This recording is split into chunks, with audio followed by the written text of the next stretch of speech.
Hello বন্ধুরা, আপনারা সবাই কেমন আছেন? আশা করি প্রত্যেকে ভালো আছেন। বন্ধুরা, আপনি যদি একজন সিনিয়র সিটিজেন অর্থাৎ প্রবীণ নাগরিক ব্যক্তি হয়ে থাকেন এবং আপনি ট্রেনে যাতায়াত করে থাকেন, কিন্তু ট্রেনে যাতায়াত করাকালীন আপনি ট্রেনের মধ্যে কোনো রকমের সুবিধা এবং বেনিফিটস পেয়ে থাকেন না, তাহলে কিন্তু এই ভিডিওটি আপনাদের জন্য অত্যন্ত গুরুত্বপূর্ণ।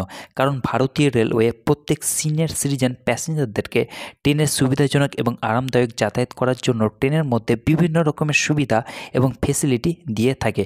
তো একজন সিনিয়র সিটিজেন ব্যক্তি হিসেবে যদি আপনিও এই সুবিধাগুলি পেতে চান এবং এই সুবিধা পাওয়ার জন্য আপনাদেরকে কোথায় কি করতে হবে এবং কি কি সুবিধা আপনাদেরকে ভারতীয় রেলওয়ে প্রদান করছে ইত্যাদি সমস্ত কিছু তথ্য আজকের এই ভিডিওটিতে আমি বিস্তারিতভাবে আলোচনা করব। তো বন্ধুরা, আপনাদের রিকোয়েস্ট করব ভিডিওটি স্কিপ না করে প্রথম থেকে শেষ অবধি মনোযোগ সহকারে দেখার, আর আমার এই WB ইনফো ইউটিউব চ্যানেলটিকে সাবস্ক্রাইব করে পাশে থাকার, কারণ আপনার একটি মূল্যবান সাবস্ক্রাইব এই চ্যানেলটির জন্য অত্যন্ত গুরুত্বপূর্ণ। তো বন্ধুরা, দেরি না করে চলুন শুরু করা যাক। বন্ধুরা, অন দ্য স্ক্রিন ডিজিটালিভাবে আমি আপনাদের দেখাবো প্রবীণ নাগরিকদের জন্য আরামদায়ক এবং সুবিধাজনক ট্রেনের ব্যবস্থা। তো চলুন দেখে নেই। তো বন্ধুরা, প্রথমত হচ্ছে যে লোয়ার বার্থ কোটা।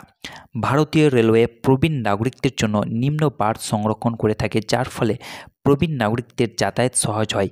এই কোটা স্লিপার, AC3 টায়ার এবং AC2 টায়ার ক্লাসে পাওয়া যায়।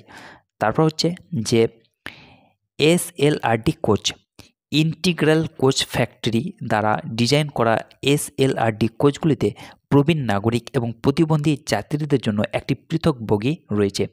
এই কোচগুলিতে প্রশস্ত প্রবেশপথ রয়েছে, তাছাড়া বার্থ এবং বগি রয়েছে, পাশাপাশি বৃহত্তর শৌচাগারের ব্যবস্থা রয়েছে। এটি কিন্তু প্রবীণ নাগরিকদের জন্য খুব উপকারী কোচ। তারপর হচ্ছে যে LSLRD coach, Linke Hofmann Busch ধরনের LSLRD কোচগুলি প্রতিবন্ধী যাত্রী এবং প্রবীণ নাগরিকদের জন্য ডিজাইন করা হয়েছে। এই কোচগুলিতে প্রতিবন্ধী যাত্রীদের চাহিদা অনুসারে উপযুক্ত বগি রয়েছে এবং টয়লেটেরও ব্যবস্থা রয়েছে। তারপর হচ্ছে যে বৈদ্যুতিক multiple unit EMU train.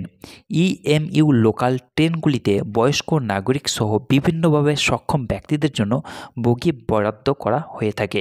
Wheel চেয়ারের সহজ প্রবেশাধিকার নিষিদ্ধ করার জন্য দরজার মাঝখানের খুঁটিটি পাশে স্থানান্তরিত করা হয়ে থাকে। তারপর হচ্ছে যে বরিষ্ঠ নাগরিক কোটা।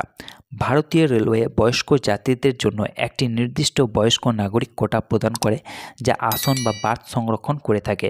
60 বছরের বেশি বয়সী পুরুষ এবং 58 বছরের বেশি বয়সী মহিলারা এই সুবিধার জন্য কিন্তু যোগ্য।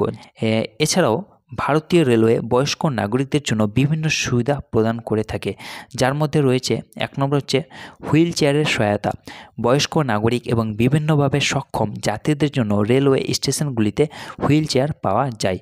তারপর হচ্ছে যে ব্যাটারি চালিত যানবাহন। কিছু রেলওয়ে স্টেশন বয়স্ক নাগরিক এবং বিভিন্নভাবে সক্ষম যাত্রীদের জন্য ব্যাটারি চালিত যানবাহন সরবরাহ করে থাকে।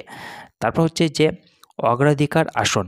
বয়স্ক নাগরিকদের রেলওয়ে স্টেশন এবং ট্রেনে অগ্রাধিকার আসন দেওয়া হয়ে থাকে। তারপর হচ্ছে যে নিবেদিত প্রাণ কাউন্টার। কিছু রেলওয়ে স্টেশনে প্রবীণ নাগরিক এবং প্রতিবন্ধী যাত্রীদের জন্য নিবেদিত প্রাণ কাউন্টার রয়েছে। তো বন্ধুরা, এই হচ্ছে সিনিয়র সিটিজেনদের জন্য ট্রেনের বিশেষ রকমের সুবিধা এবং অ্যাডভান্টেজ।